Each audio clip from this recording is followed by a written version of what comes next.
to the perfect crime. Crime. Oh, my wealthy fraternity brothers. $67. And a second-hand typewriter. I told you to leave it alone. No, you were so scared you froze to it. It was the first time, Artie. The next time it'll be all right. If there is a next time. When we made the deal, you said you could take orders. You said you wanted me to command you. I do. As long as you keep your part of the agreement.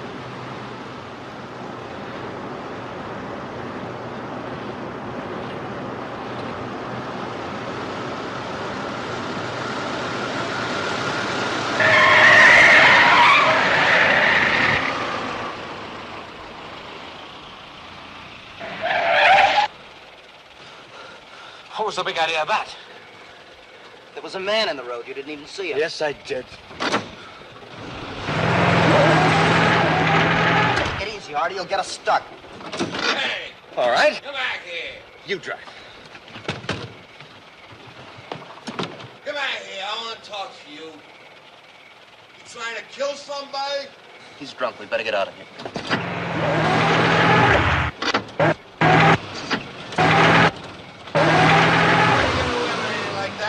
Wait a minute. Stop.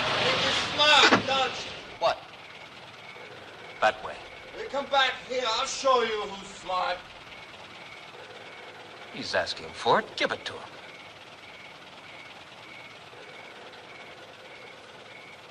That's an order, Judd.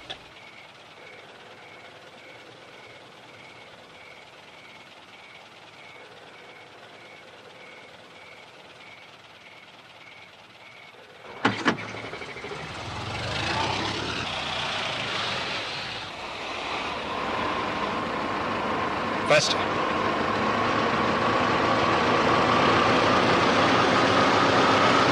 Hit him! Hit him!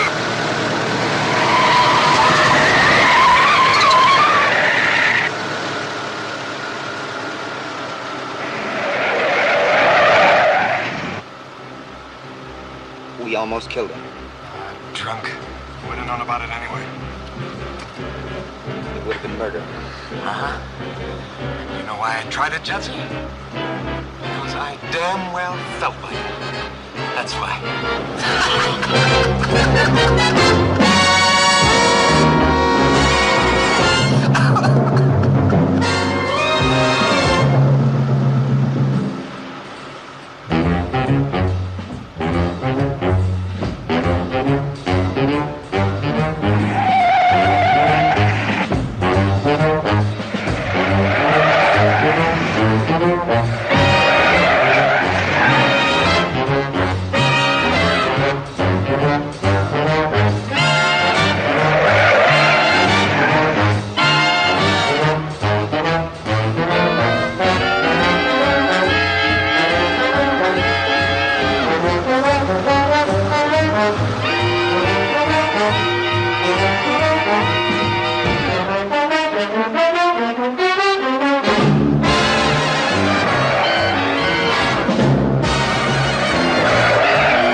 Artie.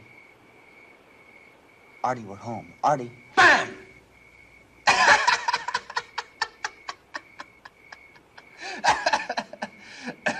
I was just thinking about the fraternity house in the morning. Everybody running around accusing everybody else, nobody knowing it was us. Can you see him, Judsy? Yeah. Artie, listen. About missing that drunk on the road. Forget it. I'll get another crack at him some night. When I'm alone. Alone? Can you picture those poor saps at the You were only fraternity? fooling about there not being a next time, weren't you? Was I? Please, Artie. I'll do anything you say. Anything? I want to do something really dangerous. Something that'll have everybody talking, not just a few guys. With half the fat-headed cops in Chicago running around in circles wondering about it while we sat back and laughed at them, huh? Yes, but together, Artie. Something perfect, something brilliant. The true test of the superior intellect with every little detail worked out. And dangerous, really dangerous. That's the only way to be any fun. Yes. You'd get panicky again. No, I wouldn't. It must be done as an experiment. Detached, with no emotional involvement. And no reason for it except to show that we can do it. We can do it. Together. Okay, genius. Go home and get some sleep. Call you tomorrow?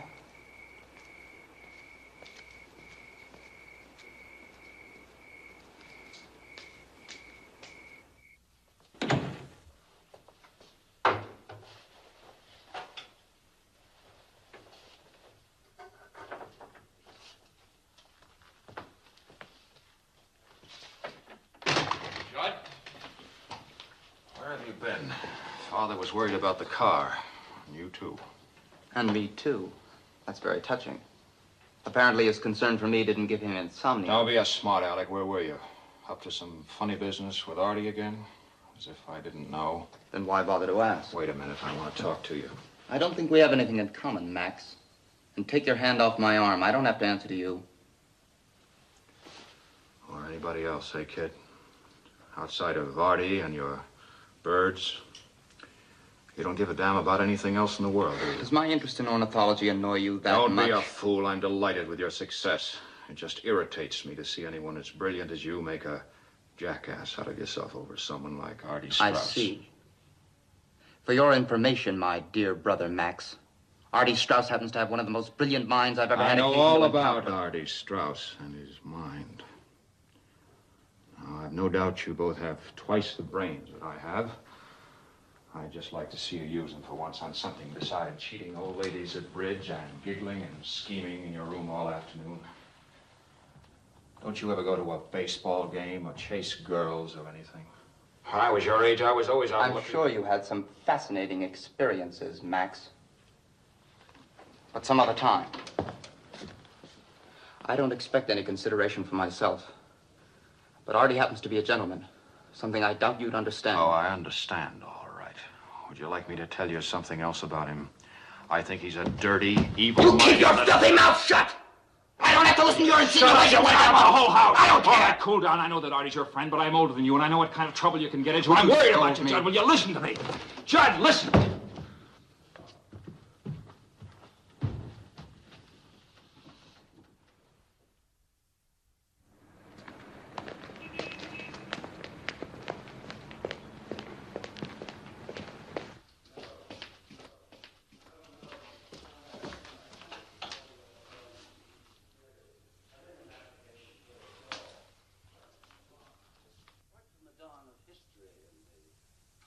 Code of an eye for an eye and a tooth for a tooth.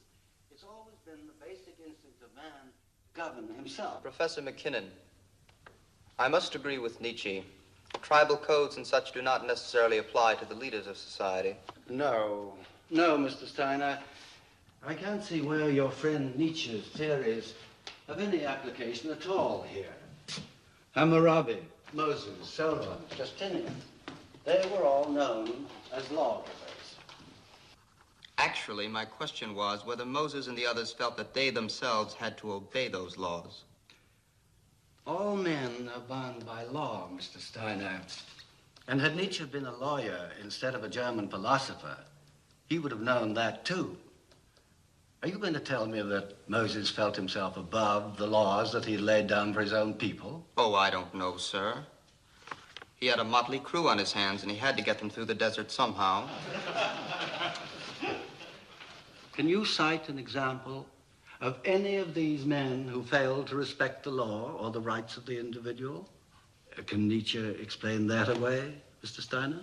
Oh, I think so, sir.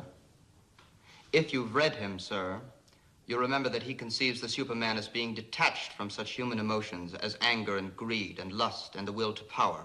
And all completely beyond my comprehension, although apparently not yours or Nietzsche's. Perhaps my thinking is outmoded, but I still cling to the theory that if we were all super intellects, we would nevertheless evolve our own code of laws. No, super laws, sir. Well, an alien voice in our midst. And since I haven't heard it before, Mr. Brooks, I am forced to assume that you were not with us earlier in the period. Well, that's just an assumption, sir. It can't be admitted as evidence. Oh, very good, Mr. Brooks. You surprise me. But just for once, I shall take a leaf from Nietzsche's book, place myself above the law, and grade you accordingly. That will be all.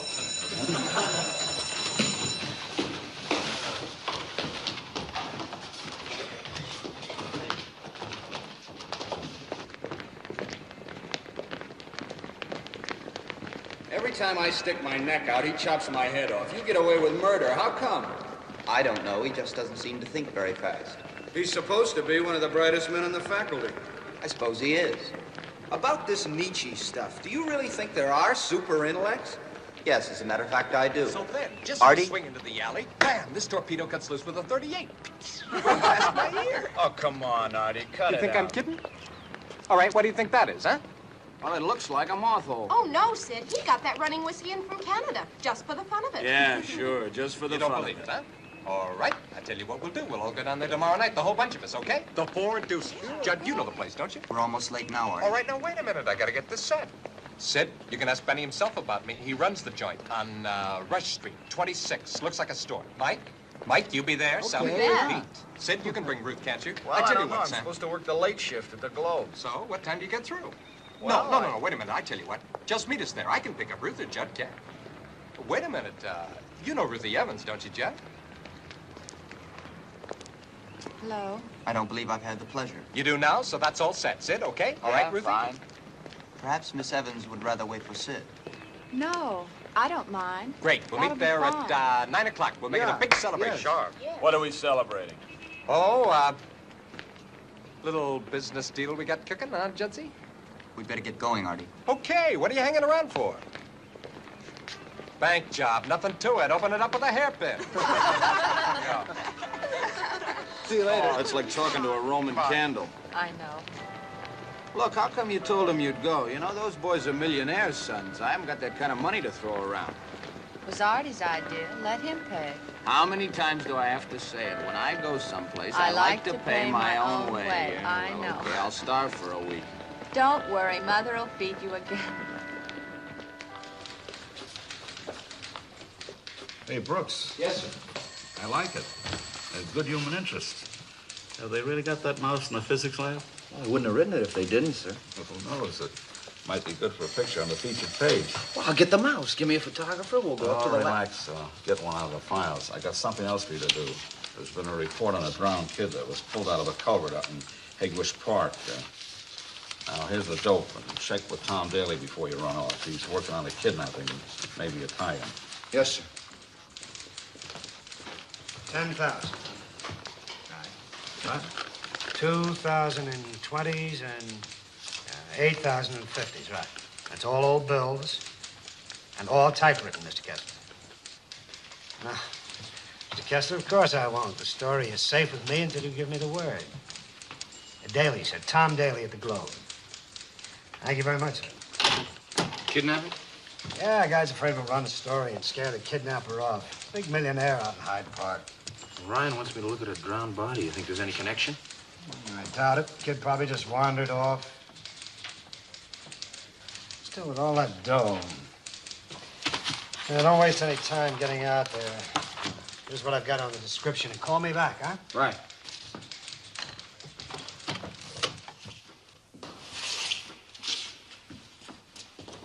They brought him in around 8 this morning. Drowned, they said. Wait till the coroner sees that report. Why do you say that? This kid wasn't drowned. All them cops wanted to do was dump him on us. Show you something. Oh, kid's glasses. And you see this here? Them lumps under the hair? This kid was slugged. See how stiff this is? Dried blood. What's the matter? Nothing. Glasses. Oh. Now, in my opinion, this boy was hit on the head with a blunt instrument 2, 3 times. Hey, Jennings. That was the cause of death. What? Meat wagon's here. Okay, coming. Look, have you got a phone I could use? Right there. Leave a nickel on the desk.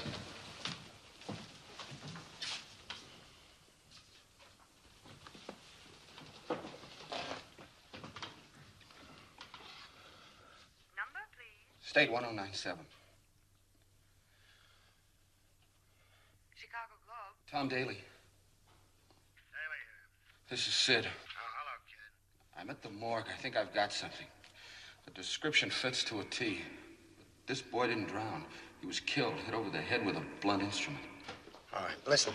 Stay right where you are and don't say anything to anybody. I want to see if I can get somebody from the Kessler family to come over with me and make a positive identification. Yeah, okay.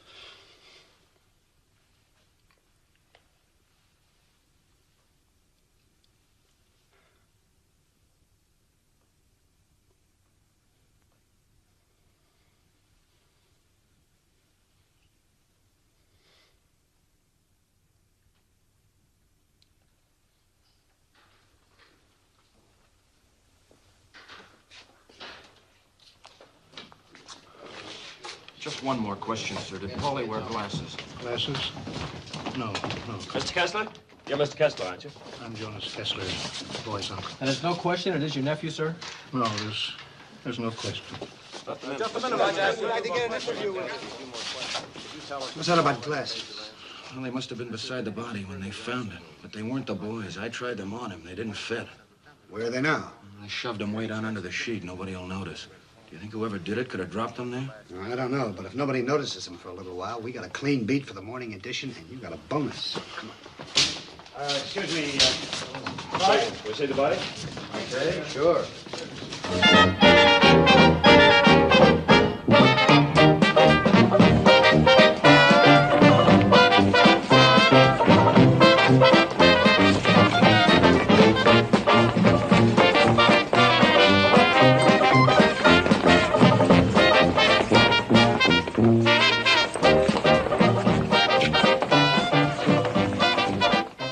Plato's system, you see.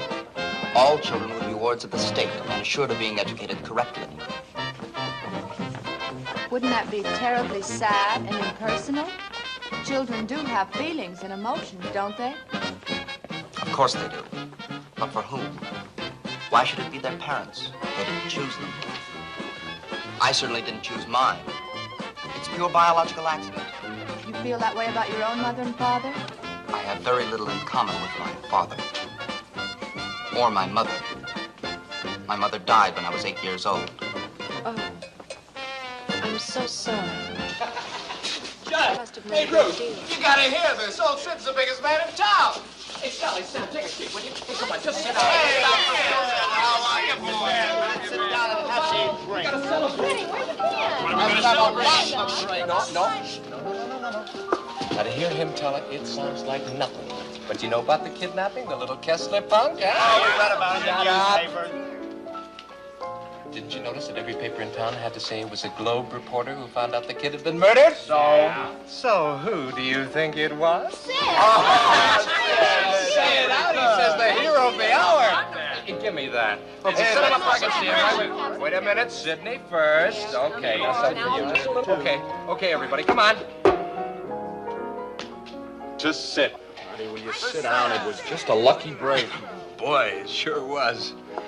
You know, if he hadn't identified the body when he did, the Kesslers would have paid the ransom. How about that? Great. Well, what about the paper? Did they give you a bonus? Yes, but not for that exactly. You mean there's more? Oh, there's more. Listen, he didn't tell it all. Mallory. Oh, sure. Just tell us, huh?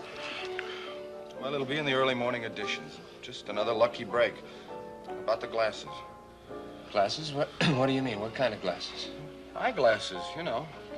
The police thought they belonged to the boy, but they looked pretty big to me, so when nobody was around, I tried them on the body. Oh, well, I had to. Anyway, they didn't fit, so they couldn't have been his. I didn't say anything to anybody. You mean they could have belonged to the murderer? Well, the police seem to think it's possible. It's not a very logical conclusion. Anyone could have dropped them. But anybody didn't. They must belong to the murderer. Oh, Artie. I'm bleeding. What set you off? I don't know. Wow. What'd they put in that drink anyway? Artie. No. Just, wash it off. Gotta get some air. He really should have that looked at, Judd. Judd.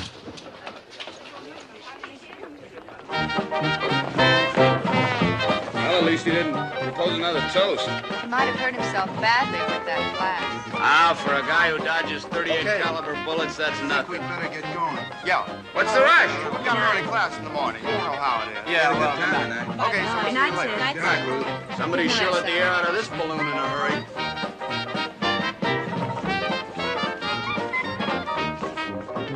The check. Yeah, the check. $23.80. You wouldn't rush off and forget it, would you? This party was on Artie. Which one was it, Miss? The wacky one? There goes the bonus. Thanks. I'll bring you the change.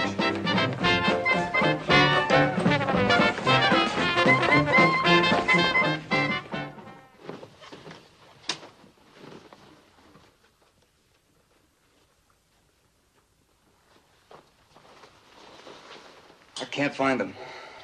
They've got to be here somewhere. I couldn't have left them out there. Of course not. The last time I wore them, I was studying.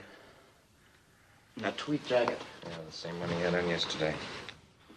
The same one he tossed on the ground when he got that brilliant idea about hiding the body. He left him there like a calling card, didn't he, Teddy? Huh? I didn't drop them.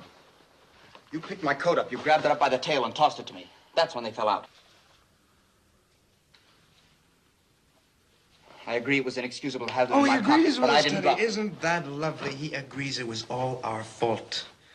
We said dump the body in the lake, but no, he had a stroke of genius. Shove the kid in the culvert, he said. Nobody will ever find him there. No, not in a million years, he said. Artie, will you please stop that? Shut up, we're not talking to you. The first guy by on his way to work pulled him out of that stinking culvert. So why do you suppose he picked the culvert, Teddy? Huh? What? Because he was scared and it was the first place handy? Yeah, I think you're right. And you know what else I think? I think he never wanted to go through with it anyway. That's not true, and you know it, Artie. We agreed it was the true test of the superior intellect.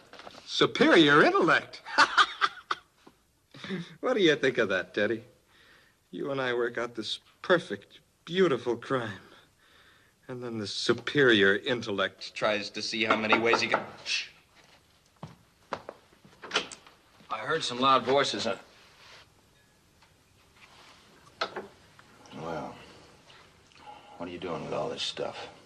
I was looking for something. At 2 o'clock in the morning? What were you looking for? I don't I'm think that's terribly any sorry good we business. disturbed you, Max, but Judd was looking for a corkscrew I loaned him. But he was just going to drive me home anyway, weren't you, Judd? Drive you? It's 2 blocks. But the neighborhood's swarming with kidnappers and degenerates.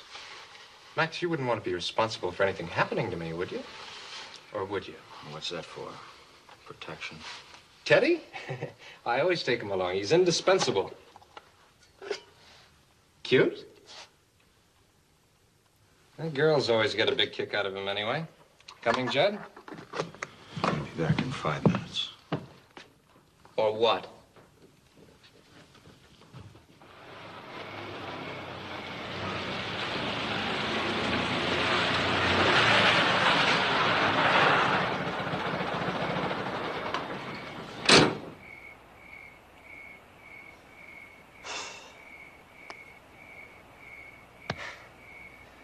I don't know how I could have been so stupid.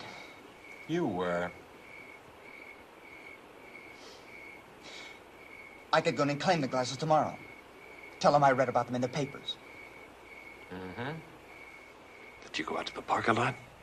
With my students, sure. I don't have to know when I dropped them. Ah, you'd butch it up. As I say, Sergeant, I take my birding classes to the park very often. And there's just a possibility that I might have Birding dropped classes, Steiner? Hey, what are you, some kind of nut or something? I happen to be an ornithologist, Sergeant, with special permission from the Department of Parks to take my classes on field trips. Oh, I see. And, that's how you figure you lost the glasses, huh? It's possible. That, wouldn't have been, Wednesday afternoon, about Wednesday? 6 Oh, no, o'clock, would Sergeant. it? I remember it particularly, because it was just about that time that a friend of mine and I picked up a couple of girls on Lakeshore Drive. They said their names were May and Edna, but I... Betty and Edna, you No, idiot. Artie. We agreed on May and Edna. I know we did. And we picked them up on Lakeshore Drive, right by the aquarium. So what difference does it make? So pat, nobody will believe it. When you start remembering details like that, they know it's an alibi. But it's all we've got. Suppose they pick me up and question me. You promised you'd stick by it. You swore you would. All right, I'll stick to it. For a week. 1 week and not a minute longer. After that, I'll make up my own alibi. Stop worrying. It's not that easy to trace an ordinary pair of glasses. But suppose they do. And suppose it is more than a week. So what? They're not my glasses.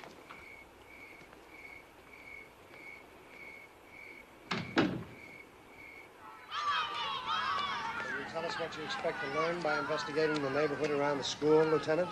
Well, I guess we'll just have to start right at the beginning and see whether anybody noticed anything at all. Have you checked Hey, with Sid. the teachers or the principal? Hi, Artie. What's going on?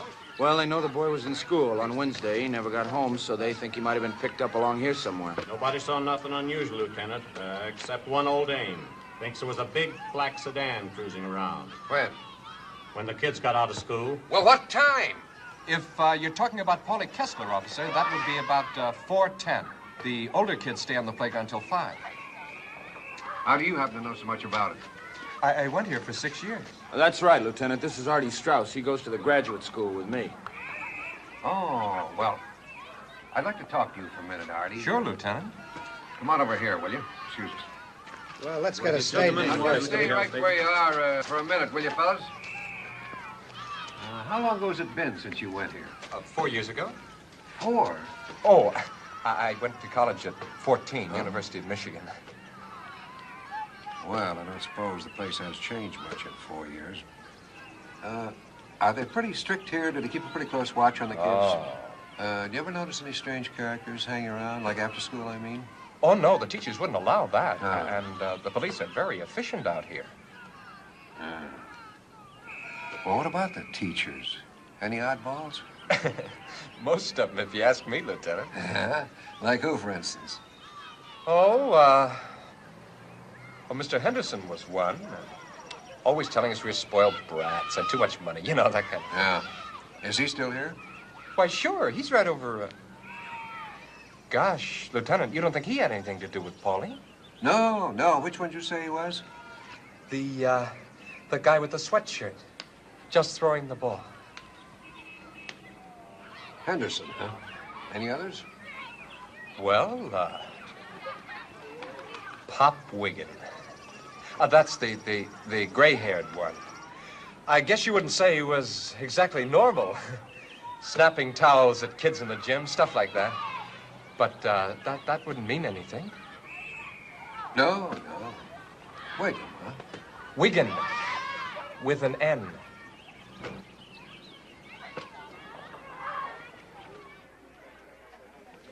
It's the place where I discovered the Kirtland warbler. I was the first person to find one in 60 years. Of course, it doesn't exactly compare with Red Grange running 97 yards for a touchdown. I think it does. I think it's fascinating. I'd love to go out there sometime. You would? Yes. Really? Yes, I would. I'm going out Thursday afternoon. if you'd like to come. I know how interested you are, but an inquest is strictly official business. Look, why don't you talk to your friend, Lieutenant Johnson? Maybe he'll get you a... Great, I never thought of it. Hi, Ruthie. I'll see if I can find him. I'm busy. I guess I'd better run along. You'll never catch up with that skyrocket. It's not that. I have some studying to do. You have time. Please stay. Sure. Stick around. Sorry, I have to go. I do hope you'll be able to make it Thursday. I know I'm late. I got tied up at the Globe. Sid, you could have at least been polite to him. First Artie brushes him off, and then you treat him as if he's some piece of the furniture. Okay, honey, I'm sorry. What's this about Judd and Thursday?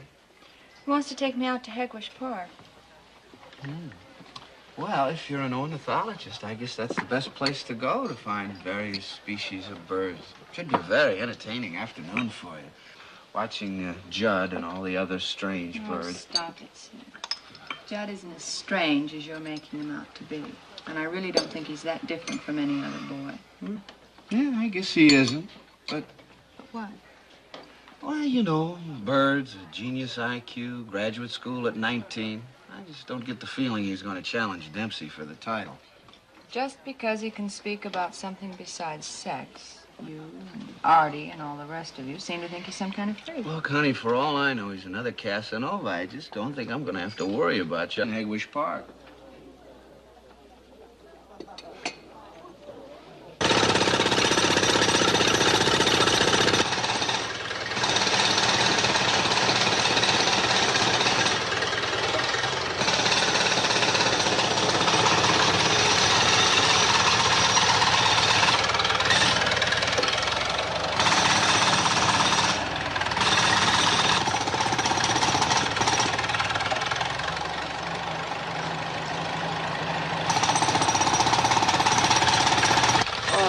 Break it up here. Come on, keep these folks up on the sidewalk, will you, officer? Come on, let's break it up here. Come on, up there, please. You too, Miss O. Hello, Artie.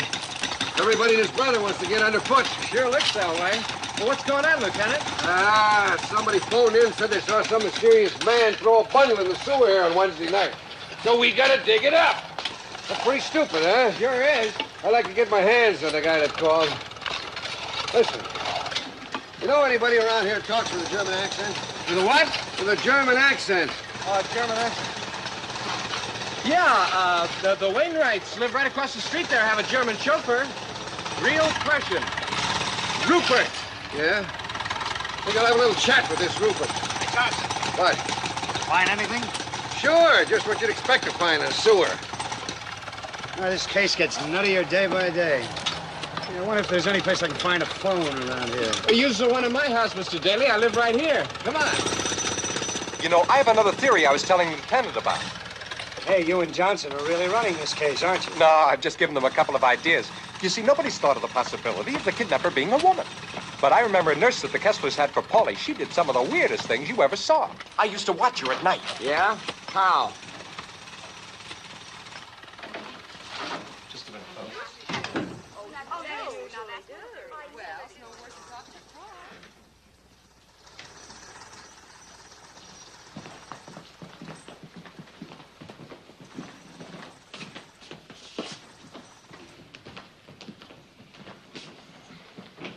Bunch of old biddies playing cards. If they knew you were reporters, they'd be all over you. Phone's right over there, Mr. Daly. Oh, thanks. Would you like a drink? Why not? Yeah. Sid, come here. State 109, Okay, hold it. Now, watch this. Hey, all pre-war, too. What would you like to drink, Mr. Daly? If it's pre-war, I wouldn't know the difference. Oh, give me Ryan. Let's see, is Scotch all right, Sid? It's 12 years old. Great. What do you think about that nursemaid, Sid? I think she'd sweat as much as the school teachers. Now, wait a minute. You surely don't think I told the lieutenant about them just to get them in trouble, do you? Well, they got into it just the same. You think the school will take them back? But, gee, I hadn't thought of that. But that was a terrible thing for me to do, wasn't it? Well, not if there were any chance of them being guilty. Well, even so, that's just... Okay, call you back. Anything new, Mr. Daly? Oh, not much. Police are so desperate, they're looking for anybody who even had mud on their shoes last Wednesday night. Thanks. Oh, they did make a positive identification of the typewriter that was used to write the ransom note. Oh, the Corona they wrote about. No, it was an Underwood portable with a bent key. They're sure of it. Oh, but for pity's sake, you scared the life out of me. Sorry, Mumsy. These are friends of mine. We didn't want to disturb you.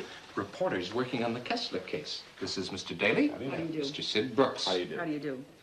I've been telling them my theory about Margaret, Mumsy. You remember her? Margaret? Mm-hmm. Margaret. You've had so many theories, dear. He's done nothing but talk about the case ever since it happened. Oh, such a terrible thing, and so tragic for the poor Kesslers. Arthur, dear, get me the sherry, will you? Mrs. Bainbridge is in such a state, she has to have something for her nerves. Oh, we're all on edge, I guess. This horrible thing. Police digging up the street out there, and that crowd making such a racket you can't hear yourself think. I declare I expect the next thing they'll do will be to search this house. Thank you, dear. Well, they have to follow up every clue, Mrs. Strauss. Of course they do, and they should. None of us will get a wink's sleep until this fiend has been captured. Every one of us has children, and... Mrs. Strauss, have you any idea why the Kesslers were the victims? Not the slightest. And Paulie was such a handsome little boy. Yeah, but still, if you were looking for a kid to kidnap, Paulie's just the kind of cocky little punk you'd pick. Arthur, that's a terrible thing to say. But it's the Simply truth, Mumsy. awful. You said yourself he was a fresh little smart aleck who wanted to I've said spank. the same thing about every child in this neighborhood, including you, Arthur Straus. That doesn't mean you have to repeat it. What will these gentlemen think of me? I think you've been very gracious, Mrs. Strauss, but I also think we're imposing on you. He said? Yeah. A pleasure, Mrs. Strauss. Bye, Mrs. Strauss. Goodbye. Wait a minute. Wouldn't you like to stay for dinner? No, thanks, Artie. I'll start checking on that nursemaid. Well, I'll go with you. I can tell you what she looked like. That really won't be necessary, Artie. Thanks just the same.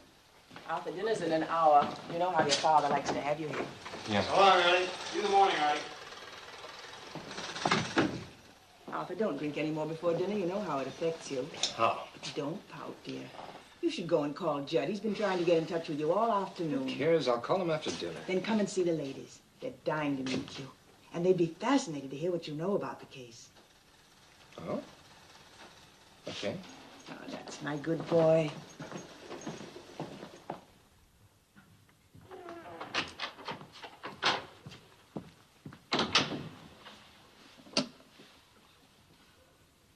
Central 1099. Where'd you get that typewriter, Steiner?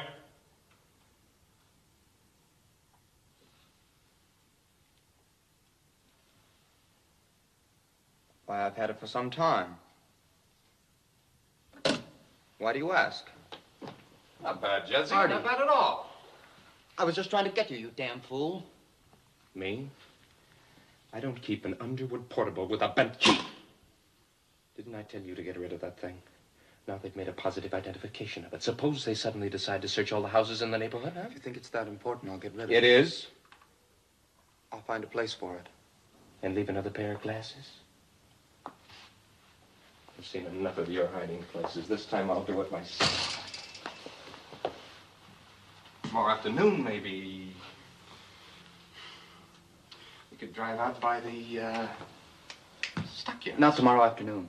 Oh, you got another date? You ditching me for some girl? I haven't been able to find you for 3 days. I've been doing exactly what we said, watching the cops run around in circles. Who's the girl? Ruth? Good, Ruth. You gonna take a birdie? Egwish? She said she was interested. Good idea. You'll have her out there all alone, huh? No witnesses? Yeah, you'll be perfectly safe. Girls never talk about it afterwards. She can scream her head off. Oh, what's the matter? Isn't that what you planned?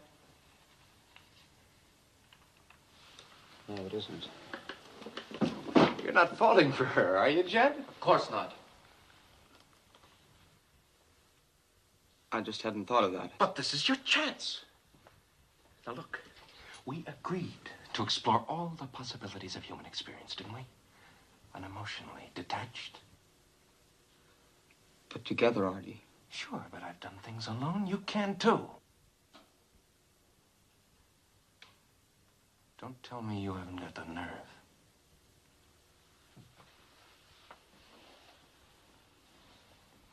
It's perfect. And the best part is that Ruth won't be suspecting a thing. What's the matter?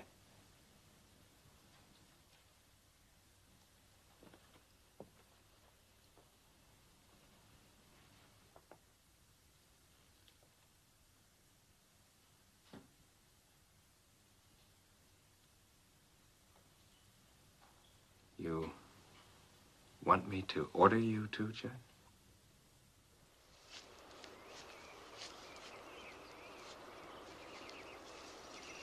Right up in the top branch. I can't. Oh, wait, I saw something move. That's it. Here. Yes, there. Oh, it's beautiful. I'm so glad you brought me here, Judd. What is it, Judd?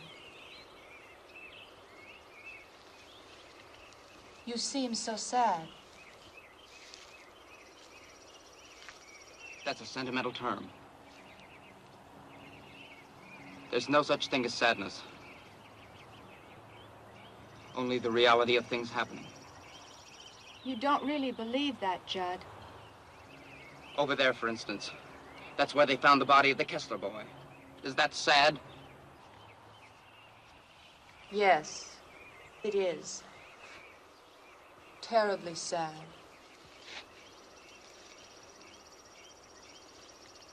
Is it sad that you're here, all alone with me? Just you and I and little Polly Kessler's ghost. You shouldn't joke about that. Why not?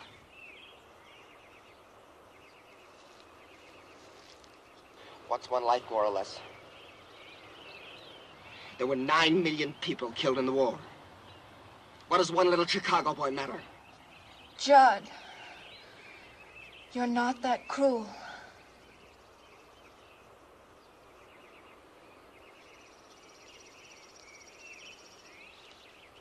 No. No. Murder's nothing. It's just a simple experience. Murder and rape. Do you know what beauty there is in evil? Is there? Yes. You're trying to frighten me, Judd. If you were to move now, why don't you run? Is that what you want me to do? Yes. Do you have to attack me, Judd? I don't have to do anything. If I attack you, it's because I choose. No! Ah!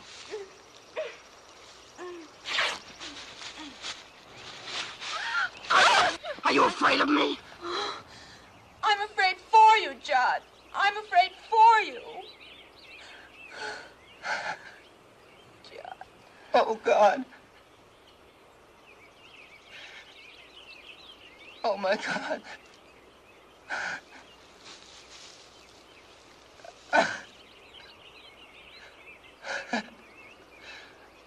I'm so ashamed. Artie?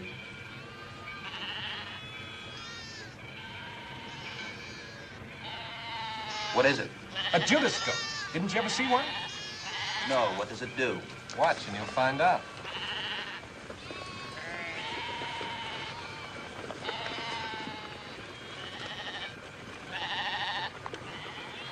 See, when they get to the slaughterhouse, he ducks to one side and the silly sheep go in to get their throats cut.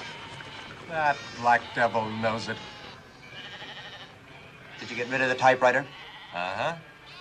There's a pit out back where they bury all the entrails. Nobody will go near that. So, how did you make out? Oh, fun. You're pretty smug about it. But if you did, how come you're not sweating? Like after Paulie, and after you found out about those stinking glasses. I just wasn't rational at the time. After thinking about it, I realized there was nothing really distinctive about them. There must be hundreds exactly like it right here. 4,200 to be exact. I asked Lieutenant Johnson. You asked the police? Sure, why not? I figured we might as well know, so I asked Johnson why they weren't following that lead. You fool. You're sweating again, Judsie. Why? Now we know. They can't trace 4,200 pair. They can't trace anything. The whole case will blow over in a couple of weeks. Hey, come on, let's go watch them slaughter the sheep.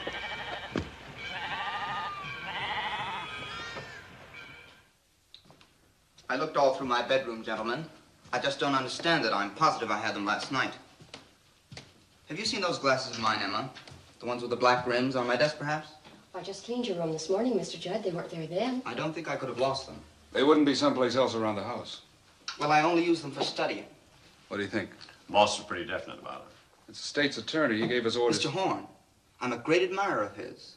I'm a law student, you know. He wanted to talk personally to anybody on the list who didn't have the glasses. I see. Then I expect you want to take me down to the Hall of Justice with you now. Not exactly. The Pennington Hotel, Mr. Horn's taking a suite there. Just to protect anyone he talks to. You know what the reporters would do with something like this? Of course. Very considerate. Shall we?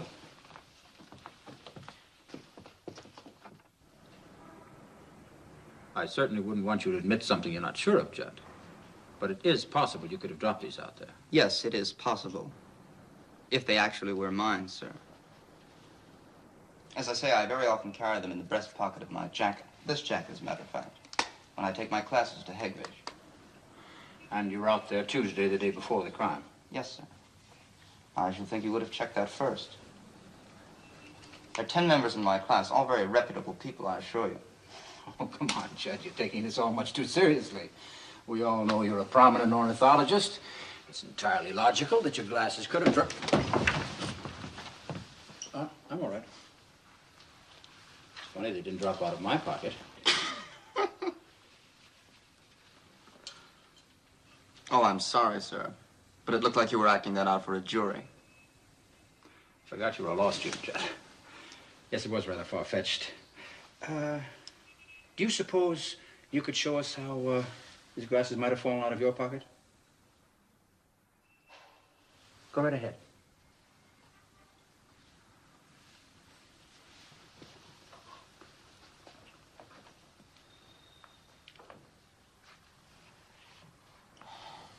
Of course, the terrain is considerably different out there. Of course. I suppose I could have tripped over a root or something. Like this.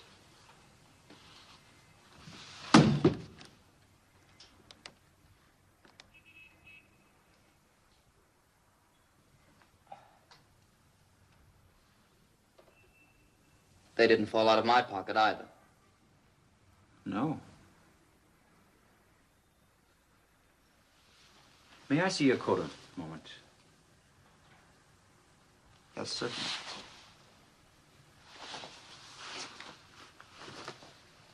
Could you have taken it off because of the heat or something you wanted to do and then picked it up later?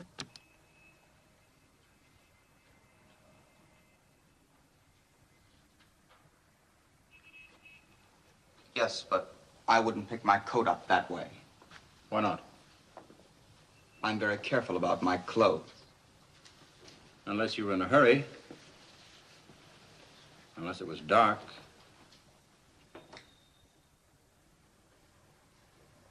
Well, this is all purely academic if they're not really my glasses, isn't it, sir? I don't know, of course, but I would imagine there must be 1,000 pair of glasses like those right here in Chicago. The figure is about 4,000, Judd. But these happen to be your glasses. In spite of the fact they look like thousands of others, they aren't. You see, a firm in Rochester developed this new hinge. Elmer Coe is their only outlet here. They sold 3 pairs. One to an executive who's been in Europe for a month, one to a woman in River Forest, and the third to you.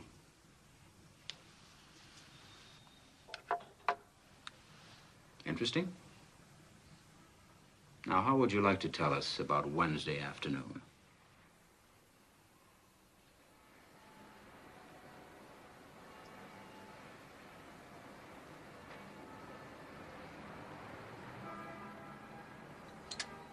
I must say, you've given us a very detailed account of your activities, Judd.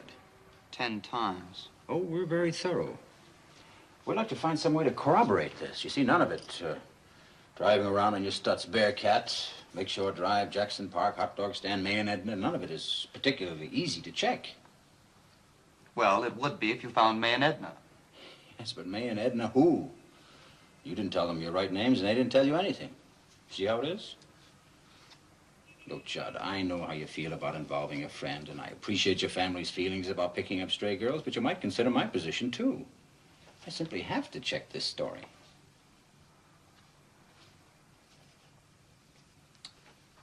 Look, Judd, I give you my word. I'll never say anything to either of your families if you tell me your friend's name. Then we can wash this all up and have you home in time for dinner.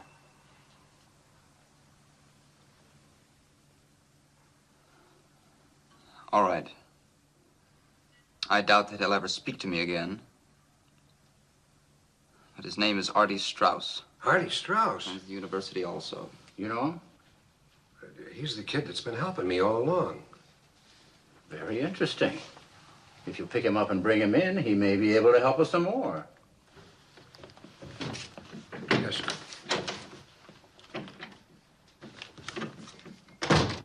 Right through there. Straight ahead. Come on. Open up. There he is. Come on. Hurry up.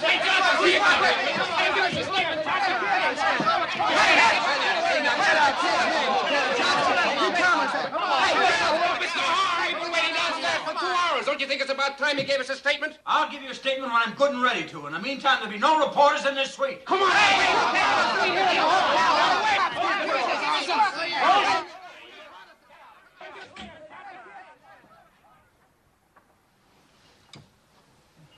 That's better. Anything I can get you, Strauss? Artie. Just make it Artie, sir. I could use a cigarette if you have one. Came away so quickly that I didn't... Have one of mine. Thank you. Oh, this is Mr. Horn, Artie, the state's attorney. Artie Straus, sir. Nice to know you, sir. I guess you're the man I want to see. Oh? Well, you see, I don't know exactly why I'm here. But if we could make it as quick as possible. Oh, I think we can do that, Mr. Strauss. Artie, please, sir. You see, I answered the door when your men arrived, and since I didn't want to worry Mumsy, my mother, that is, I just came along. Oh, all right. Well, this won't take but a few minutes. Oh, fine. You see, dinner's at 8:30, and Dad likes me to be on time, particularly when we're having guests. Judge Conway, or Conroy, I think it is tonight. Well, that'll be Judge Conway of the Superior Court. In that case, we'll make it extra brief. Won't you sit down, Artie? Well, I'd prefer to stand if you don't mind, sir. The nervous type. But, please. Thank you. Well, I'll come right to the point, Artie.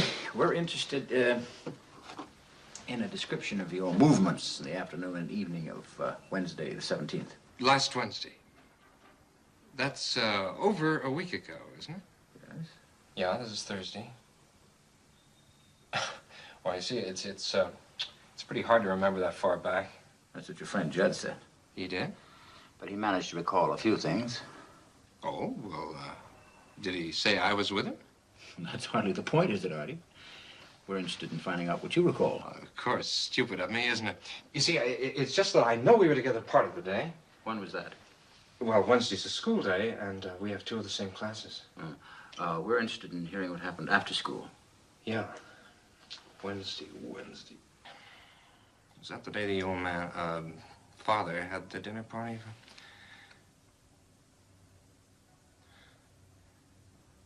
Wednesday was the night the little Kessler boy was kidnapped. Is that why you want to know? Then I better get it right. Wednesday. It may help if you recall being with Judd any afternoon and evening last week.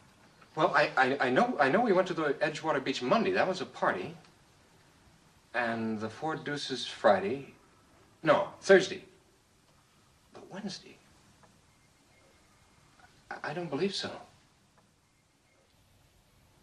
Oh, I remember. I went to the movies. Alone. And that's all you remember about Wednesday night? Just dropping into a movie alone? No friends? No girls? That's it, sir. I wish I could tell you something more helpful. Yeah? The commissioner just phoned. He wanted me to tell you that Judge Conway called him. For the family, sir? So? Well, nothing. He just wanted me to tell you. All right. You told me. Oh, Johnson. Yeah. What about that other matter? Oh, May and Edna? Yeah, the two dames. Well, we're still working on it, sir. Did he say something about two girls named May and Edna? Oh, I don't know if that's their names. Two girls we interviewed as secretaries. That's not true, Mr. Horn. Judd's broken his word of honor to me. He promised he'd never tell it to anybody. Why, Artie? Well, because that's where we were Wednesday night. Out with a couple of chippies we picked up on Lakeshore Drive. He knows what'll happen if my family finds out. Well, what else did he tell you that we... Artie, have you been lying? Don't you know this is a murder case? Do you realize what the consequences could be? Can't be as bad as what my old man will do. He'll skin me alive if he finds out I was out with a couple of tramps. He doesn't need to find out. Do you want to tell us about it now? Didn't that blabbermouth tell you enough? We'd like to hear it from you. All right. Well, look, it wasn't so much anyway. We were just out cruising in Judd Stutz, and we saw these two tramps, May and Edna, they said their names were. Couple of crows. Anyway, I wound up with Edna, and Judd was left with... Yeah. Follow them on what? Roller skates? They just went down the freight elevator and took off. Yeah, well, Johnson says that Horn took him to dinner. Maybe he did. I got the kid making the rounds of all the restaurants in the neighborhood. Yeah, well, the feeling is that there's nothing much to it, particularly since they were taken out to dinner. Yeah. No, that's right, I'll let you know. Here we are, Mr. Judd. Will this be satisfactory? Excellent, Robert, merci. Et monsieur, votre père, il se porte bien, j'espère? ist gesund, danke schön. Und wie ist Ihre liebe Frau und Kinder? Danke. Wie immer sind Sie alle wohlauf. Gut. Préparez-nous un bon dîner, s'il vous plaît, et servez-le d'aussitôt que possible. Mais bien sûr, je m'en charge. Comptez sur moi. Merci. I told Robert to order for us, Mr. Horn. I assure you it'll be excellent. How many languages do you speak, Judd? 14, including English and German and Italian and French, Sanskrit, Russian, Latin, Greek. That's classical Greek and modern Greek, Umbrian. I expect to brush up on some of them in Europe this summer. Europe? Yes, I plan to leave next week. Europe. Stutz Bearcat, the best restaurants. You fellas really have a hard life, don't you? By the way, that Stutz is a two-seater, isn't it? I thought you'd be wise to that one, Mr. Horn. You see, in a two-seater, a girl has to sit in your lap. Oh, cozy. You boys really had us worried there for a while, especially you, Artie. I'm sorry, sir, but I didn't think Judd was going to back out of our agreement. If you'll excuse me, I think I'll wash up. I'll join you. Might as well go, too. Mr. Horn, it looks as if you're still not quite certain. Oh, don't be silly. Sit down, Davis.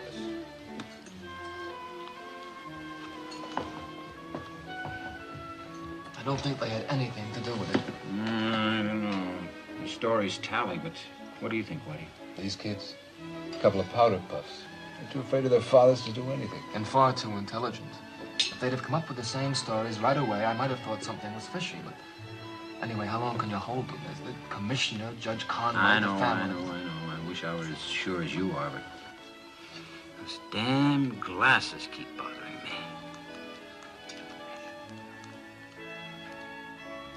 Here they come. Hey, hey, wait, where are you going?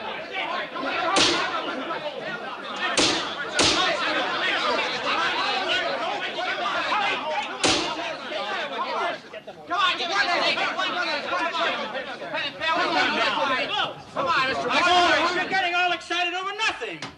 There's no story here because there have been no charges. What? Start chamber proceedings.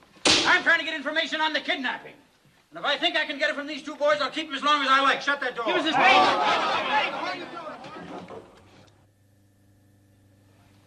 You know, they're right, Chief. They can't hold them much longer without a charge. I'm surprised the families haven't sent a lawyer down here before this to try... All right, I'll release them. I don't know why I've kept them as long as I have, except... Never mind.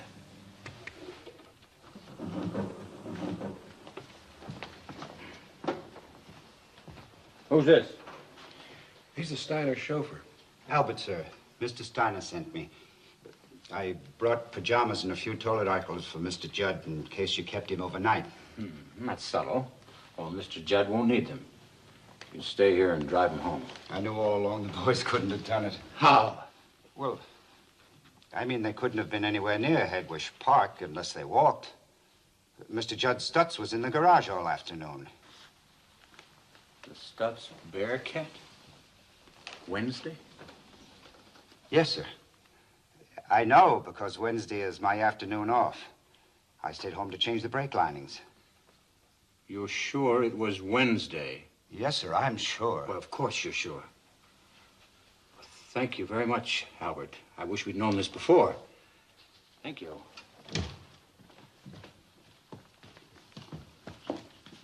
So they were cruising around in the Stutz Bearcat Wednesday. Were they picking up girls? Well, the little devils, they almost had us believing it. That still doesn't prove It proves they lied, and this time I'm going to get the truth. Which one will we hit with it first? Well, it's Judd's car. Yeah, but Artie's the wise guy. Johnson's buddy. Nice and cocky. I'll bust him apart at the seams. You go in there and keep Judd happy.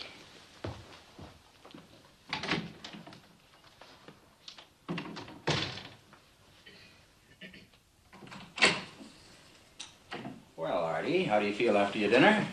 A little sleepy. Oh, really? Well, it's the shank of the evening.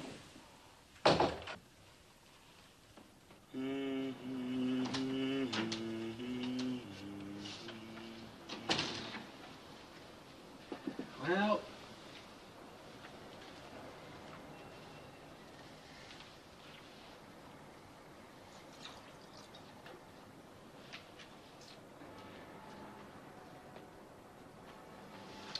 It's all over, Steiner. Your partner's confessed everything. Oh, come now, Mr. Horn. Isn't this the sort of thing they do in detective stories? You can hardly expect me to be taken in by that, even if there was something to confess. Yes, I guess it was rather stupid of me at that. You might also have taken into consideration that aside from the fact that he's my best friend, Artie is far too intelligent to... To be trapped by us poor specimens? I suppose so. But Artie was such a good friend of a young man who helped him write a ransom note on a stolen typewriter and who rented a black sedan from the Collins Drive Yourself agency on May 16th that I thought it might joggle your memory. Do you take me for an idiot? Let's see, what did he say about that car? Oh, yes. I drove it. Judd Steiner was sitting in the back seat with Paulie Kessler. I don't know how it happened, but Paulie started to struggle. Judd told him to be quiet, and then he hit him. He hit him very hard. Oh, that weakling. That child. That inferior weakling. Where is he? Hold it! If he said that, he's lying. It's a cheap, cowardly lie. Mr. Strauss didn't drive the car, I did. And I didn't kill Paulie, Mr. Strauss did. He's lying. He's lying. There's only one man for this case. He's the best lawyer in the country, and he's here in Chicago. That atheist? I won't have him. He's a skeptic who makes a mockery of religion. And the best trial lawyer in the country. A charlatan, a lying, drunken jury swayer. But a winner. And he's fought capital punishment all his life. I'm not even sure he'll take the case. If it's a question of money, we can... But the fee must be a consideration. I've known him 30 years. It never has been. Will you let me get him on the phone and see if I can persuade him? No. Judd is my son. No matter what he's done, it's my duty to speak for him.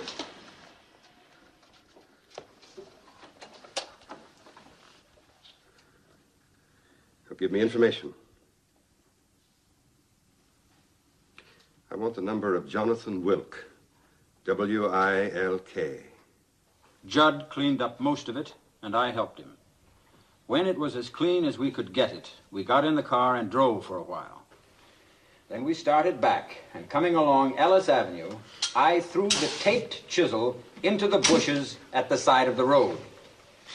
Then Judd drove me home, and I went to bed. These are the facts to the best of my recollection. Signed, Artie Straus. Do you have anything to add to that? Artie. Judd. With the exception of saying that I killed Polly, Mr. Straus has done such a brilliant job, no one can think of adding anything to it. If Mr. Steiner hadn't involved me in that asinine alibi, there wouldn't have had to be a confession. And as far as killing the kid goes, I was sitting in the back seat where... I mean the front seat. The front seat or the back seat? All right, boys. I haven't finished. Have you both been treated fairly by me? Yes, sir. No violence? No intimidation? No. That's all? You'll have 5 minutes to question them. All right, now, was it the front seat or was it the back seat? I know. I meant to say the front seat. That's what I meant to say. Jonathan Wells. Jonathan Wells. Well, Jonathan. Harold. I suppose I should have realized you'd appear sooner or later. Would have been sooner if I hadn't gone first to the city jail, which is where I normally expect to find my clients. May we promote I questioned here in an effort to avoid publicity. Avoid publicity? Well, They had no congratulations. counsel at the time. Well, they've got a counsel now, one with a writ for immediate delivery to city jail. I was about to do that before you came in. Take him down in the freight elevator and out through the back. Oh, wait a alley. minute. You've had him for 12 hours. Please spare me 12 seconds. You are Artie? Yes. Judd? Yes, sir. Your folks have retained me as counsel for the defense. I've always admired you tremendously, Mr. You Will. can prove it, both of you, by saying absolutely nothing to anybody until I instruct you to the contrary.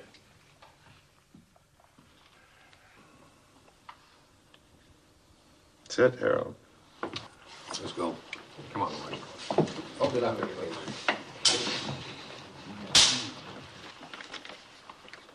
It's a little late to silence them now, isn't it?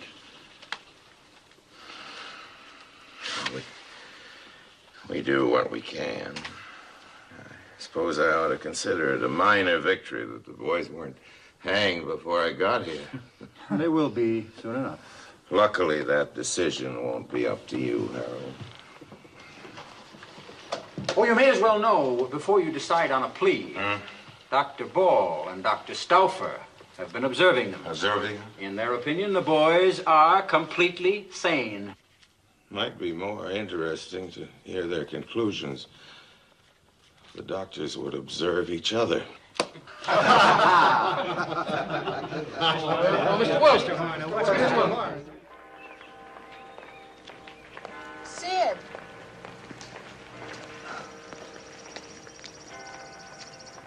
Is it true, Sid? Yes, it is. Oh, I just can't believe it.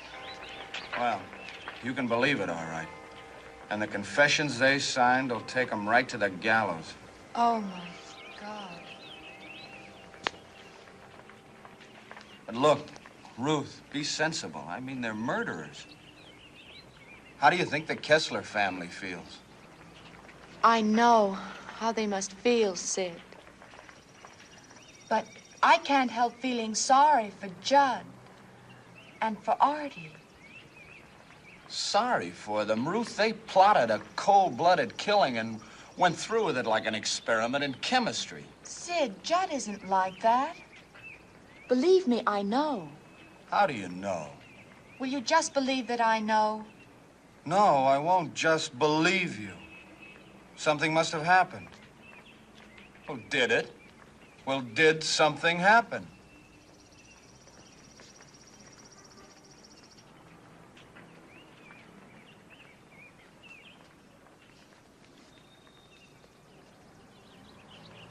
He tried to attack me.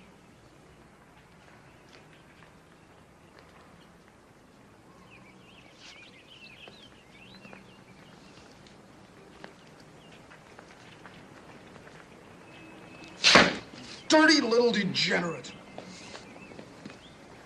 Please. It wasn't the way you think at all.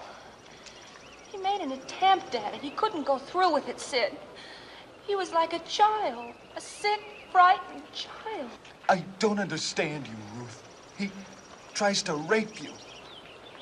And you defend him. I know. It's difficult to understand. But see, you weren't there. You didn't see him like I did, Sid. If you did, you'd have some compassion or sympathy for him. Believe me. Ruth, you sound as though you're sorry he didn't go through with it.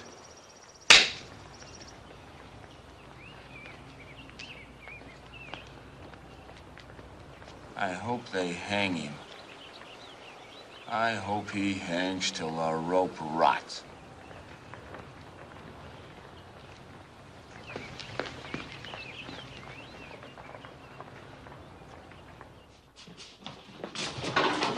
One moment, please.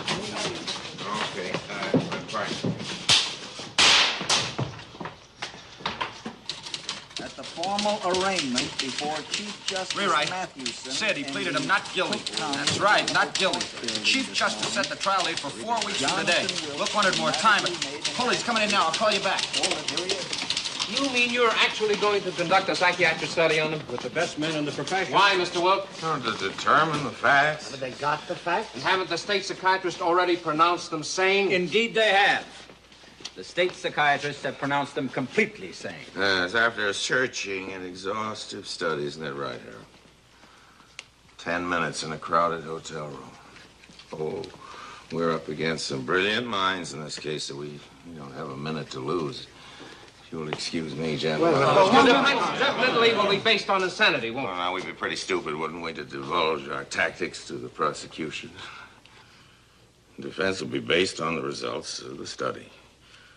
Plus, we'd be glad to join forces with Mr. Horn's psychiatrist.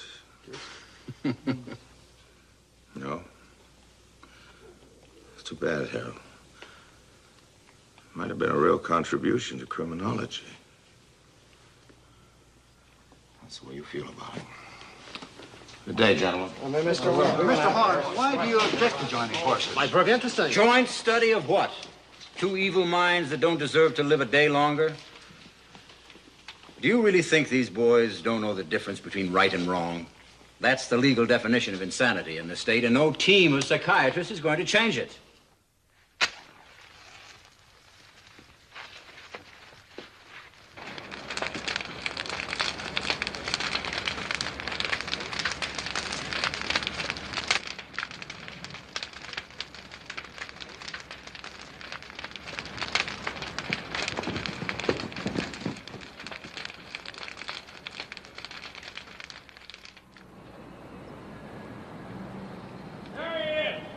Good morning, sir. We're posting a couple of men here tonight, just in case the Cluxers decide... I'd prefer you didn't, Lieutenant. Well, they may come back again, sir. I don't think we ought to worry our heads over the kind of folks whose reaction to an emotional situation is to pull a sheet over their head. Any comments on this fiery cross business, Mr. Wilk? It's much too warm for an open fire. Are you worried about getting an impartial jury after this, Mr. Wilk? I've been worried about juries for more than 40 years. But, Mr. Wilk, with public feeling the way it is, Yeah? don't you think this is a hopeless case, even for you? That's what I keep reading in your newspapers, but I'd rather leave the final decision to a judge, not your editors. Mr. Wilk, it's common knowledge you take more than half your cases without a fee. No offense, sir, but is it true you're getting $1 million for this one? It's been a matter of public record for 2 weeks now. The State Bar Association will determine the fee. Well, if the fee isn't that important, sir, why take the case? Well, I did give it some thought, but, it occurred to me that to deny the rich the same right of defense as the poor might be to go along with the same kind of thinking that started that fire. Morning, gentlemen. Thank you. Good morning, sir.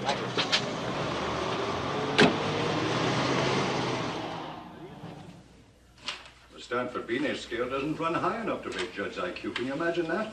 And yet on several others, both he and Artie showed no more emotional maturity than 7-year-old. It's amazing, isn't it? Well, I find lack here any conclusions. Yes, well, we had several days' discussion about that, and most of us agree that Judd is paranoid and Artie schizophrenic. But not enough to be declared medically insane? Well, that's a very indefinite term, Mr. Wilk. We prefer not to use it. It's very definite in a court of law. Of course.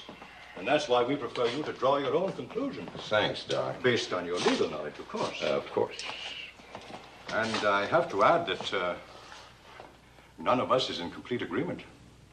Oh, well, that's going to be very helpful.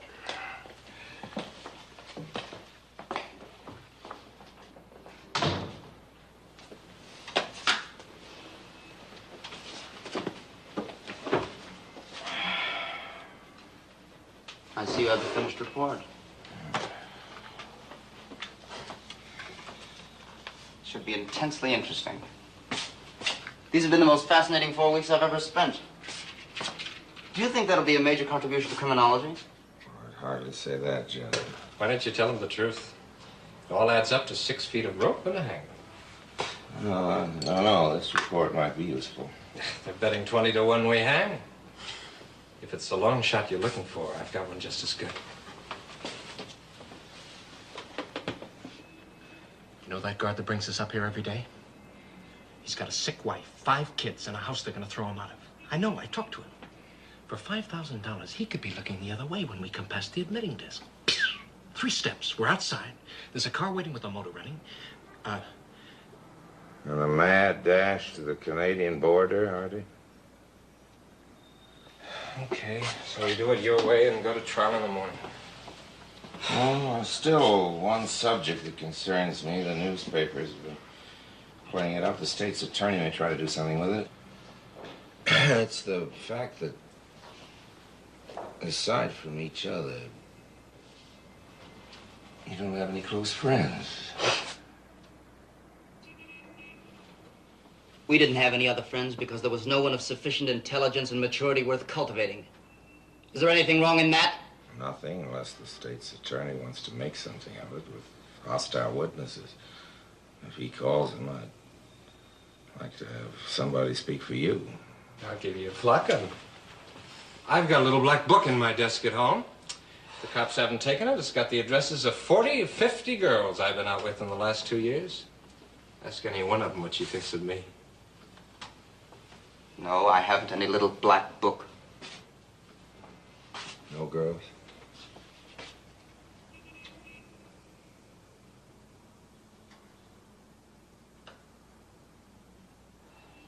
Yes, there is one I've been out with lately. I don't know what she'd say. You want to give me her name?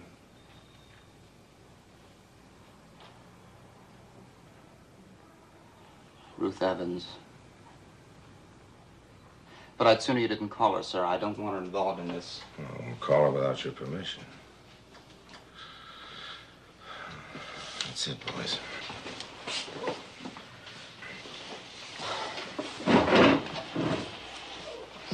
Mr. Will, can I ask you one thing?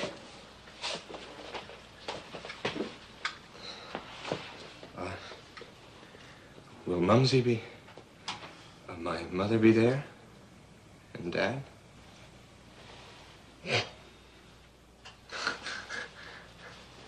Why? What am I talking about? Tuesday, the old lady has the bridge club, and the old man's got his regular date at the country club. They'd be suckers to sit in a crummy courtroom in this weather.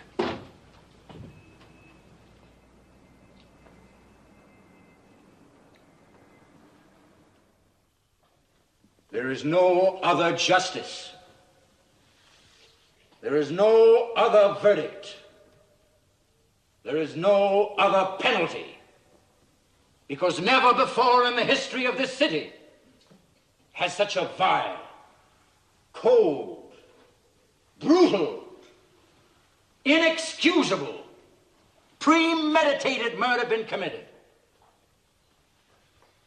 Gentlemen of the jury, my office, representing the outraged citizens of Cook County, dedicates itself to presenting the evidence in this case in such a manner that the perpetrators of this crime shall be convicted and hanged as swiftly as possible.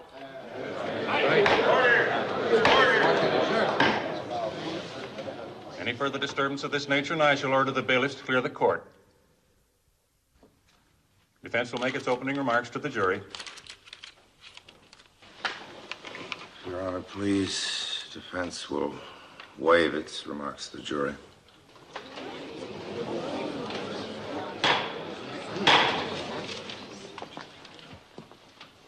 The court will approve. We intend at this time to change the plea to guilty. What? We're changing the plea to guilty with mitigating circumstances. It took 6 days to impanel that jury. Don't worry, I'll have that jury back if the mitigating circumstances even sound like insanity. State's attorney will approach the bench, please.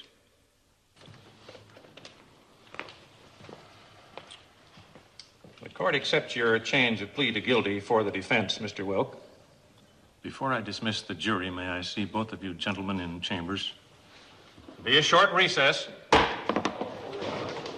And unless you've completely lost your faculties, sir, I demand an explanation for this fantastic about-face. Mr. I have never in my life... Mr. Strauss has every right to question my judgments. I've taken a big responsibility. If I'm going to persuade anybody of the boy's emotional instability, it's going to be the judge alone. But we hired you on your reputation as a manipulator of jurors. Of course we did. That's your Sitting reputation. in that courtroom today, studying that jury, we wouldn't have had a chance with him. No, Mr. Wilk. I can't understand any of this. Will what you did today help Artie? I think so, Mrs. Strauss. I hope so. I hope so. You see, here in Illinois, when you plead guilty, you don't have to have a jury. And that means that I'll be talking just to the judge. I hope he'll be more tolerant than any jury. Hope. But I think they should know that if it becomes a question of actual insanity, a jury will have to decide. But you throw the jury out. Then the judge will have to recall a jury. But what else is a psychiatrist's testimony except insanity? Functional disorders, emotional imbalances, psychotic... They are either others were insane telling or me. they are not. A sane person can't commit an insane act. And after what you did today... Mr. Strauss, I'll understand if you'd rather have another lawyer. No, sir. Lawyer. Now? The best kind. Between now and 9 o'clock tomorrow morning? Ridiculous. No. We're committed to you, sir. And I think we've made a tragic mistake. I hope you're wrong. I really do, Mr. Steiner. I object. I object, Your Honor. I object. I've said it 10 times and I say it again. The moment you admit evidence on insanity, this becomes a mock trial. So far, nobody's mentioned insanity except you.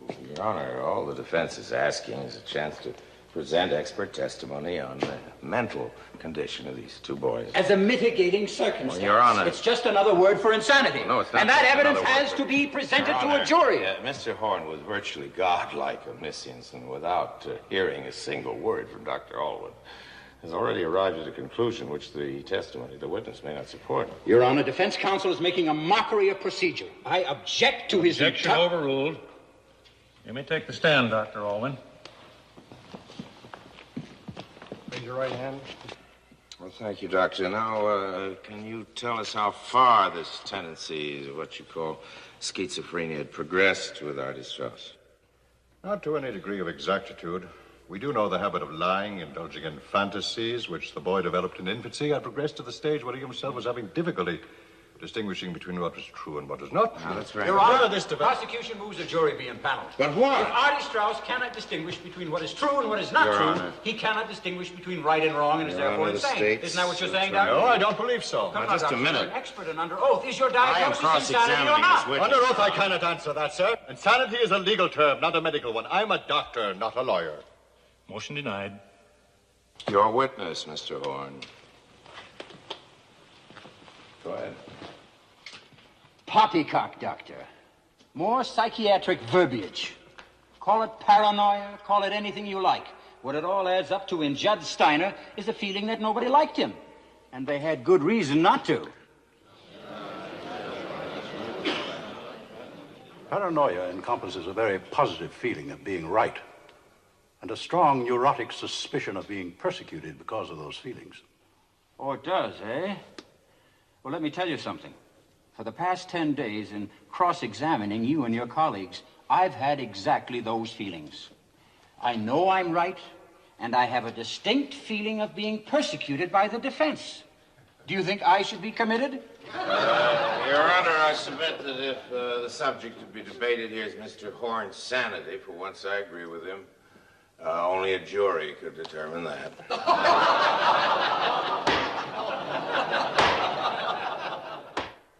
Now, at the time of this meeting, you had a deep romantic attachment for another boy.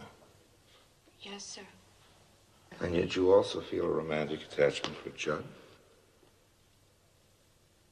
I felt he was alone and terribly unhappy. I see. But did Judd give any demonstration that he liked you as a woman? He kissed me. That's all. No further advances? There were, but they stopped. Would you keep your voice up, Miss Evans? I couldn't hear you. But they stopped. I'm sorry, Miss Evans, but were they of such a nature as to make you determined never to see him again? No, they were not. You would have seen him again. Yes. Within a few hours after this, Judd was arrested. How did your feelings toward him change then? Of course. I realized that the unhappiness I sensed in him had caused him to commit a violent and insane crime. And with this knowledge, would you still see him again?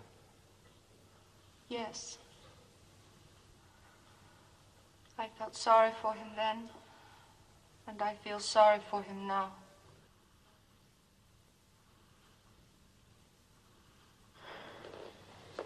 No further question.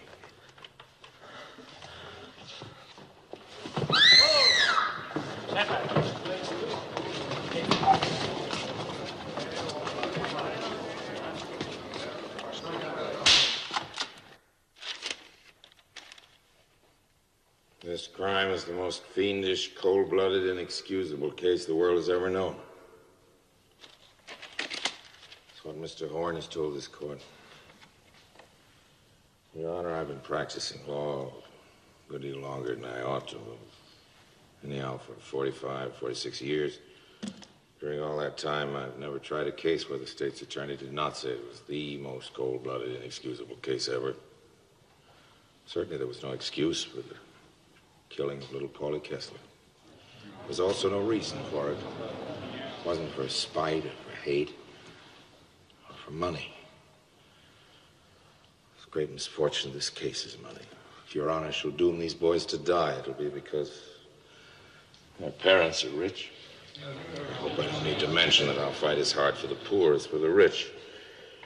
If I'd come into this court alone, with two ordinary, obscure defendants who've done what these boys have done, and there hadn't been all this weirdness and notoriety and this sensational publicity, I said, Your Honor, I'm willing to enter a plea of guilty and let you sentence him to life imprisonment. Do you suppose the state's attorneys would raise their voices in protest? There's never been a case in Chicago where on a plea of guilty, a boy under 21 has been sentenced to death. Not one. Yet for some reason, in the case of these immature boys of diseased minds, as plain as day, they say you can only get justice by shedding their last drop of blood. Isn't a lifetime behind prison bars enough for this mad act? And must this great public be regaled with the hanging? For the last 3 weeks, I've heard nothing but the cry of blood in this room. I've heard nothing from the offices of the state's attorney but ugly hatred. For God's sake, are we crazy?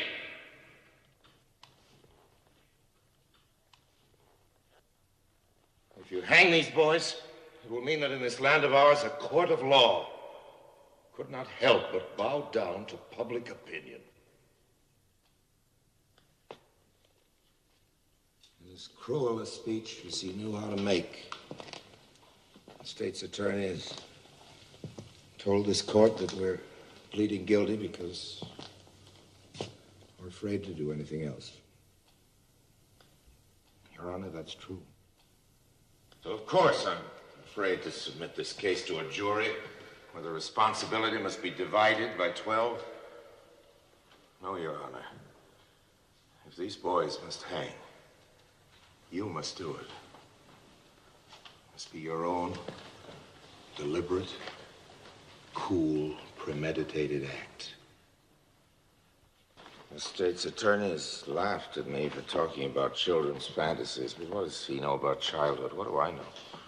Is there any one of us who hasn't been guilty of some kind of delinquency in his youth? How many men are there here today? Lawyers and congressmen, judges, and even state's attorneys who haven't been guilty of some kind of wild act in youth. And if the consequences didn't amount to much and we didn't get caught, that was our good luck. But this was something different. This was the mad act of 2 sick children who belong in a psychopathic hospital. Do I need to argue it? Is there any man with a decent regard for human life and the slightest bit of heart that doesn't understand it? We're told it was a cold-blooded killing because they planned and schemed. Yes, but here are officers of the state who for months have planned and schemed and contrived to take these boys' lives. Talk about scheming. Your Honor, I've become obsessed with this deep feeling of hate and anger. I've been fighting it, battling with it till it's fairly driven me mad. What about this matter of crime and punishment anyway? Through the centuries, our laws have been modified. Till now, men look back with horror at the hangings and killings of the past. It's been proven that as the penalties are less barbarous, the crimes are less frequent.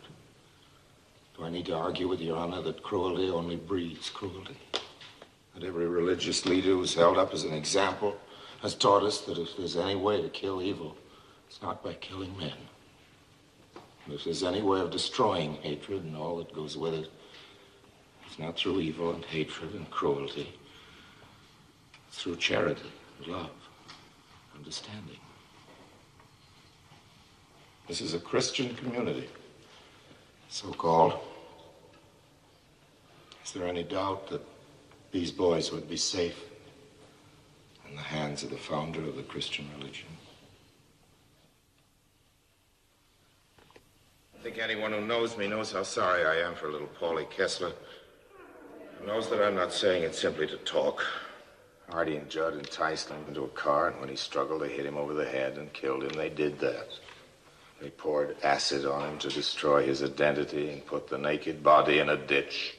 And if killing these boys would bring him back to life, I'd say, let them go. And I think their parents would say so too. Neither they nor I would want them released. They must be isolated from society. I'm asking this court to shut them into a prison for life. Any cry for more goes back to the hyena. It roots back to the beasts of the jungle. It's no part of man. This court is told to give them the same mercy that they gave their victim. Your Honor, if our state is not kinder, more human, more considerate, more intelligent than the mad act of these 2 sick boys, then I'm sorry that I've lived so long. I know that any mother might be the mother of little Paulie Kessler who left home and went to school, never came back. I know that any mother might be the mother of Artie Straus, Judd Steiner. Maybe that in some ways these parents are more responsible than their children. I guess the truth is that all parents can be criticized. And these might have done better if they hadn't had so much Money. I do not know. The state's attorney has pictured the putting of the poor little dead body in the ditch. But, Your Honor, I can only think now of taking these two boys, 18 and 19, penning them in a cell, checking off the days and hours and minutes until they're wakened in the gray of the morning and led to the scaffold. Their feet tied, black caps drawn over their heads, stood on a trap, the hangman pressing the spring. I can see them fall through space. I can see them stop by the rope around their necks. It would be done, of course, in the name of justice.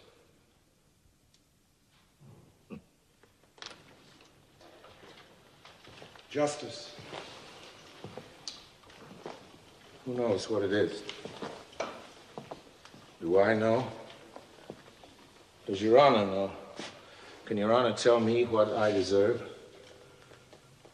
Can Your Honor appraise yourself and say what you deserve? Do you think you can cure the hatreds and maladjustments of the world by hanging them? Mr. Horn says that if we hang Artie and Judd, there'll be no more killing. The world has been one long slaughterhouse from the beginning until today. And the killing goes on and on and on. Why not read something? Why not think instead of blindly shouting for death? Kill. Because everybody's talking about the case. Because their parents have money. Kill them. Will that stop other sick boys from killing? No.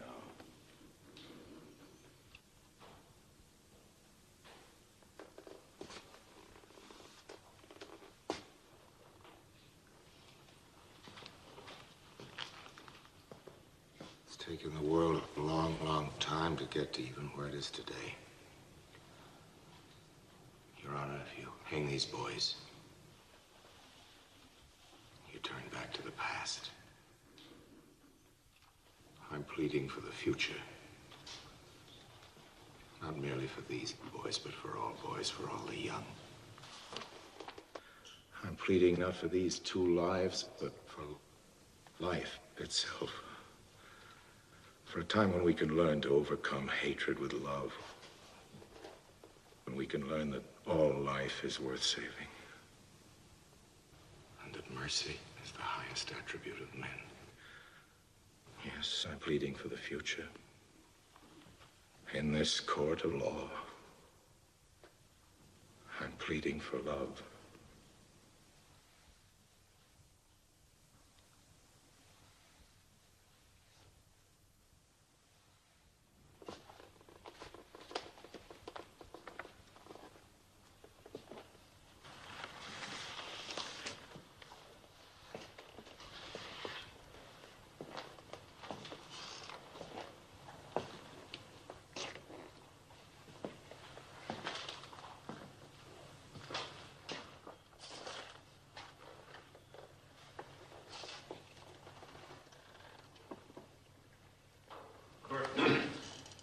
Court stands in recess until 10 o'clock tomorrow morning.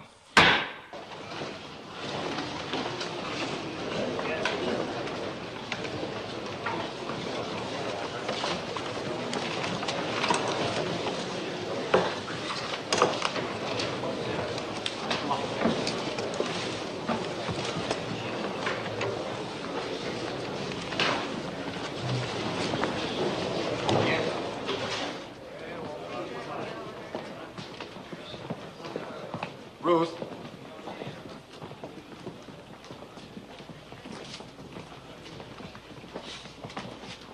I don't know whether you'll believe me or not. I don't know why you should. After listening to Will, I'm glad you went on the stand. It took a lot of courage. Just wanted to tell you. Sid.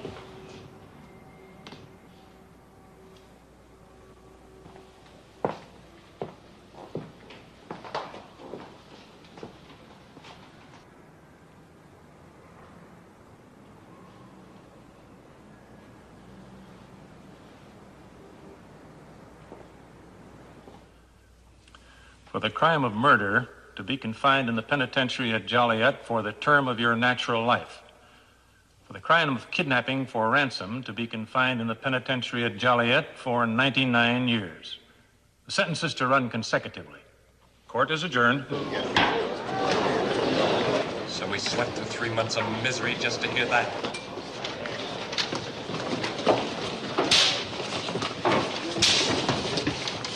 I wish they'd hung us right off the bat. Is that your only reaction, Artie? No remorse, no feeling of... Remorse? I wasn't expecting you to fall down on your knees and thank God for deliverance. God. That sounds rather strange coming from you, Mr. Will. A lifetime of doubt and questioning doesn't necessarily mean I've reached any final conclusions. Well, I have. And God has nothing to do with it. You sure, Judd?